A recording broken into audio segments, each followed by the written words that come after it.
നിങ്ങളുടെയൊക്കെ ജീവിതത്തിൽ സമയത്തെ നിങ്ങൾ എങ്ങനെയാണ് കൈകാര്യം ചെയ്യുന്നത്? ചില മനുഷ്യർ ക്ലോക്ക് വെച്ച് നോക്കിയാണ് സമയം നോക്കുക. നമ്മുടെ ഓഫീസിലൊക്കെ വർക്ക് ചെയ്യുന്ന ആളുകളെ പോലെ 4:59 ആയി 5 ആകുന്ന സമയത്തൊക്കെ പെട്ടെന്ന് എടുത്ത് ഇങ്ങനെ പോകും. അതാണ് ഒരു പ്രത്യേകതരം ആളുകൾ. ഇതിനെ നമ്മൾ പറയുന്നത് ക്ലോക്ക് ടൈമേഴ്സ് എന്നാണ് പറയുക. ക്ലോക്ക് നോക്കിയിട്ട് പറയുന്ന ആളുകൾ. ഇനി ചില ആളുകൾ അങ്ങനെയല്ല, ഇവൻറ്റ് ടൈമേഴ്സ് ആയിരിക്കും. ഇവൻറ്റ് ടൈമേഴ്സ് എന്ന് പറഞ്ഞു കഴിഞ്ഞാൽ അവർക്ക് ചെയ്ത് തീരാനുള്ള ഒരു ടാസ്ക് ഉണ്ടാവും.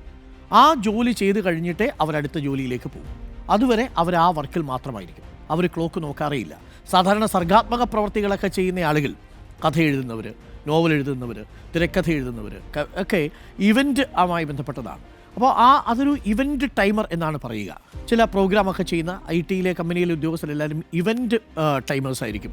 അവർക്ക് ക്ലോക്കിലെ ഘടികാരമല്ല പ്രശ്നം. പക്ഷേ ചില ആളുകൾ വന്നിട്ട് പറയും ക്ലോക്കിലെ അത് നോക്കി ജീവിക്കണം എന്ന് പറയും. ഇങ്ങനെയുള്ള മനുഷ്യരെ നമ്മളുടെ അടുത്ത് പറയുക, അത് ഞങ്ങളുടെ സൗകര്യത്തിന് ജീവിച്ചോളാം എന്ന് പറഞ്ഞാൽ മതി. ചില മനുഷ്യർ ക്ലോക്ക് ടൈമേഴ്സ് ആയിരിക്കും, ചില മനുഷ്യർ ഇവൻറ്റ് ടൈമേഴ്സും ആയിരിക്കും. ഏറ്റവും പ്രധാനപ്പെട്ട കാര്യം സ്വയം കുറച്ച് സമയം കണ്ടെത്തണം എന്നുള്ളതാണ്. ക്ലോക്ക് അവിടെ തന്നെ ഉണ്ടാവും. നമ്മളാണ് മരിച്ചും ജീവിച്ചും ഒക്കെ പോകുന്നത് എന്നുള്ള കാര്യം പ്രത്യേകം ഓർമ്മിക്കുക.